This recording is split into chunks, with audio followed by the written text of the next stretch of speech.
दोस्तों नमस्कार, स्वागत है आपका बड़ी खबर बड़े खुलासे में। दोस्तों, दिल्ली में हाई कोर्ट के आदेश के बाद तुर्कमान गेट की मस्जिद के पास अवैध निर्माण गिराने के लिए एमसीडी की जो टीम गई उसके साथ पुलिस बल था और वहां अचानक आई भीड़ ने पुलिस पर हमला बोल दिया। इस हमले की वीडियो सारी आई है और पुलिस ने फुटेज के आधार पर कुछ लोगों को गिरफ्तार भी किया है।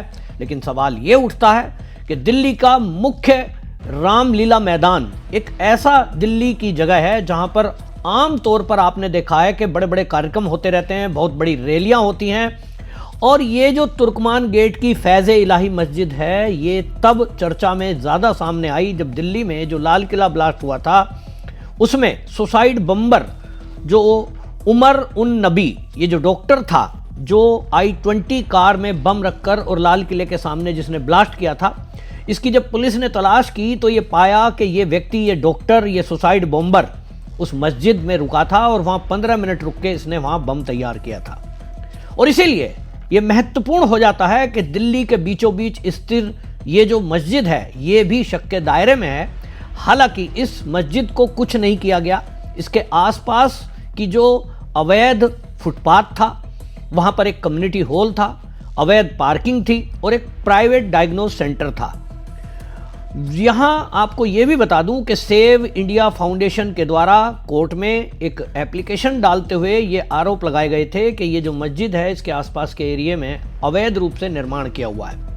और इस अवैध निर्माण करने के लिए जो एमसीडी को आदेश दिए गए, कोर्ट के द्वारा दिए गए, कोर्ट ने ये सारे दस्तावेज देखने के बाद पाया कि मस्जिद की आड़ में वहाँ जो अवैध निर्माण किए गए हैं उससे कुछ लोग पैसे कमा रहे हैं। जैसे कि अवैध पार्किंग है, वहाँ अवैध पार्किंग एमसीडी की नहीं है, लेकिन उससे जहाँ गाड़ियाँ खड़ी होती हैं, लोगों की जो मार्केट है, वहाँ आसपास की मार्केट के लोग अपनी गाड़ियाँ खड़ी करते हैं और उसकी एवज में वहाँ साल में करोड़ों रुपए की कमाई हो रही है, जिसमें नेता इन्वॉल्व बताए जा रहे हैं। हालांकि एक समाजवादी के सांसद का वीडियो फुटेज में सामने चेहरा आया है, ये भी उसकी पुलिस जांच कर रही है कि वो भीड़ को उकसाने का काम क्यों कर रहे थे। लेकिन एक बात बिल्कुल साफ है कि उसमें चाहे कांग्रेस हो या समाजवादी पार्टी या आम आदमी पार्टी, मुद्दे को भटकाकर भड़काने का काम कर रहे हैं। कोई भी इस बात को जायज़ नहीं ठहराएगा कि कोई भी अवैध निर्माण है और उस पर कोर्ट का आदेश है तो उसमें इस तरह की बात क्यों की जा रही है कि साहब बुलडोजर क्यों चल रहा है। बुलडोजर अवैध निर्माण पर चल रहा था, कोर्ट के आदेश पर चल रहा था। 12 नवंबर 2025 को आदेश हुआ और ये कहा गया उस आदेश में कि रामलीला मैदान में बनी हुई उस मस्जिद में 38,940 वर्ग फुट जो अतिक्रमण है उसको हटाया जाए। क्या इस देश में अतिक्रमण को हटाना ये गलत है? ये मैं उन नेताओं से पूछता हूँ जो इसके पक्ष में तरह तरह के बयान दे रहे हैं। आपने देखा कि इसमें कांग्रेस के सांसद का बयान आ रहा है, इसमें समाजवादी पार्टी के लोगों का बयान आ रहा है, आम आदमी पार्टी भी इसमें उल्टे सीधे बयानबाजी कर रही है। और ये देश में एक बहुत बड़ा षड्यंत्र है कि इस तरह से जो लोग अवैध निर्माण करते हैं, कहीं ना कहीं उसमें पार्टी के नेताओं का हाथ सामने आता है।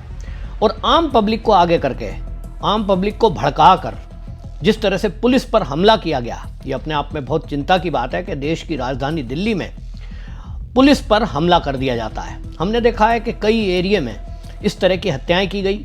2020 में दिल्ली में दंगा हुआ और उस दंगे के अभी आपने देखा है कि जिस तरह से सुप्रीम कोर्ट ने उमर खालिद और शर्जील इमाम की जो जमानत है उसको कैंसिल करते हुए जो टिप्पणी की है, अपने आदेश में उन्होंने लिखा है सुप्रीम कोर्ट ने कि सुनियोजित दंगे कराए गए थे। यानी आम पब्लिक को भड़काकर सड़कों पर उतारा जाता है, महिलाओं और बच्चों को आगे कर दिया जाता है। और एक ट्रेंड सेट है कि जब पुलिस पार्टी कोई इस तरह का बल प्रयोग करे तो विक्टिम कार्ड खेला जाए।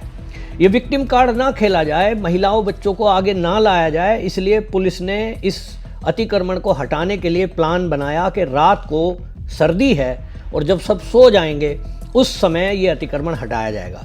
तो रात के 1 बजे लगभग वहाँ पूरी टीम पहुँची, जिसमें पुलिस बड़ी संख्या में थी, उसी में रैपिड एक्शन फोर्स वहाँ पे थी और उस अतिक्रमण को हटाने गए थे। मस्जिद को छेड़ा तक भी नहीं था और न मस्जिद को तोड़ने का कोई प्लान था। लेकिन वहाँ लोगों ने वीडियो वायरल की, लोगों को फर्जी वीडियो भेजी और ये कहा गया कि 30 से अधिक बुलडोजर जा रहे हैं, मस्जिद तोड़ी जा रही है, आओ इस मस्जिद को बचाओ। इस तरह के video footage, CCTV footage police के पास आए हैं। पुलिस बहुत तगड़ा एक्शन इस मामले में कर रही है, क्योंकि आप समझ लीजिए कि दिल्ली की पुलिस सीधे सीधे अमित शाह के अंडर आती है। और अमित शाह को जो लोग जानते हैं वो ये जानते हैं कि वो किसी को छोड़ते नहीं हैं। और अब पुलिस सख्त रुख अपना रही है। जो सीसीटीवी फुटेज आए हैं, जो वीडियो सामने आ रहे हैं, एक एक की जांच की जा रही है। अभी तक 10 से अधिक लोगों को पकड़ा गया है जिनके चेहरे बिल्कुल स्पष्ट हैं और जिन लोगों ने इस हिंसा को भड़काने में काम किया है। लेकिन सवाल वही उठता है कि इस मामले को राजनीतिक रंग क्यों दिया जा रहा है।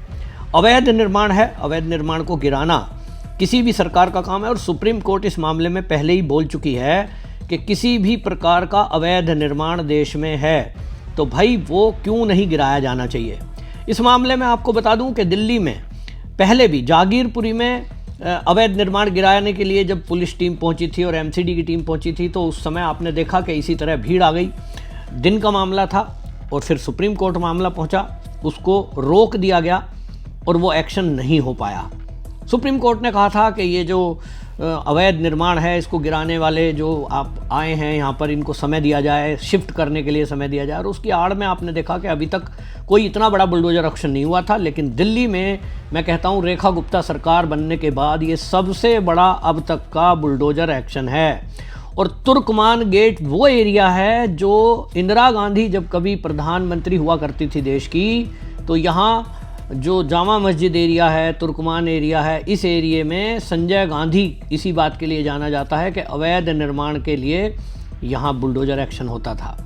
अब रेखा गुप्ता की सरकार है, एमसीडी बीजेपी के पास है, तो निश्चित रूप से ये एक्शन होंगे। और इन एक्शनों को देखते हुए अब जिस तरह की बातें की जा रही हैं, तो आप ये देखिए कि देश में, पूरे देश के अंदर हमने देखा है, संभल में ये देखा हमने उत्तर प्रदेश में कि जब वहाँ योगी का बुलडोजर पहुँचा, इसी तरह भीड़ को सड़कों पे उतारा गया। समाजवादी पार्टी के सांसद वहाँ भी सामने आए और उन्होंने भीड़ को भड़काने की कोशिश की। अब ये ट्रेंड देश में नहीं चलेगा। अब किसी भी कीमत पर आप इस तरह का भड़काऊ भाषण करेंगे, लोगों को भड़काएंगे। और ऐसे में जबकि मस्जिद के अंदर अपराधियों को रुकने की जगह दी जाएगी, आतंकवादियों को रुकने के लिए जगह दी जाएगी, तो ऐसे में तो मैं तो कहता हूं कि यूएपीए की धारा तो यही कहती है कि यदि कोई प्रॉपर्टी इस तरह से आतंकवादियों को शह देती है उसको भी गिराया जाएगा। लेकिन यहाँ कोई ये बात ही नहीं थी। यहाँ तो केवल अतिक्रमण को हटाने के लिए गए थे और इस अतिक्रमण को हटाने के नाम पर जब ये भीड़ को यहाँ बुलाया गया और झूठ बोलकर बुलाया गया, तो अब पुलिस इस बात की भी पूरी तरह से जाँच कर रही है कि ये लोगों को भड़काने के लिए कौन लोग थे। इसमें हालांकि एक मौलवी का नाम आया है और फैज़ मस्जिद की जो प्रबंध समिति है उसने हाई कोर्ट में चुनौती दी थी और चुनौती देकर उन्होंने अपनी दलीलें रखी थी। लेकिन डिवीज़न बेंच ने रामलीला ग्राउंड के करीब जो 38,940 वर्ग फुट अतिक्रमण है उस पर जैसा मैंने कहा सड़क है, फुटपाथ है, बारात घर है, पार्किंग है और एक क्लिनिक भी बनाया हुआ है। तो सवाल ये उठता है कि आपने धार्मिक स्थल बनाया तो ठीक है, लेकिन क्लिनिक कैसे बन गया, बारात घर कैसे बन गया। और ये सब हुआ है निर्माण, तो ये आज का नहीं है, ये पहले से निर्माण हुआ है। लेकिन अब दिल्ली में क्योंकि बीजेपी सरकार है और इस मामले में अब बीजेपी सरकार कहीं भी होती है तो वो इस तरह के एक्शन लेती है। अब इस तरह के केस में ये देखने की बात होगी कि जिस तरह के दंगाई सामने आए हैं, अब उनके पक्ष में जो कांग्रेस के और समाजवादी पार्टी के नेता उतर के आ रहे हैं, उस पर अब आगे की कार्रवाई क्या होती है। हालांकि पुलिस ने बिल्कुल साफ बता दिया है कि किसी भी ऐसे व्यक्ति को छोड़ा नहीं जाएगा जो इस दंगा भड़काने में, पुलिस के ऊपर हमला करने में सामने आए हैं। और अभी जिस तरह के वीडियोस लगातार सामने आ रहे हैं जिसमें जो है 1000 पुलिसकर्मी, सीआरपीएफ, इसके बावजूद भी आप सोचिए भीड़ को इस तरह की हिम्मत हुई कि उन्होंने पुलिस पर हमला कर दिया, तो आप सोचिए किस तरफ ये देश जा रहा है। हालांकि ये उत्तर प्रदेश का संभल हो या आप दिल्ली हो, ये तो तय हो चुका कि कोई भी अवैध निर्माण छोड़ा नहीं जाएगा। आपकी क्या राय है? आपको लगता है कि ये जो रेखा गुप्ता सरकार ने ये एक्शन हुआ है, हालांकि कोर्ट के आदेश पर हुआ है, लेकिन जो एमसीडी ये इस तरह के अवैध निर्माण को गिरा रही है, आपको लग रहा है कि क्या इसके पीछे भी जो हिंसा हुई है और पुलिस पे हमला हुआ है, ये जो नेता लोग सामने हैं, इन पर भी कोई एक्शन होना चाहिए? अपनी राय कमेंट में जरूर लिखें, वीडियो शेयर करें। वंदे मातरम।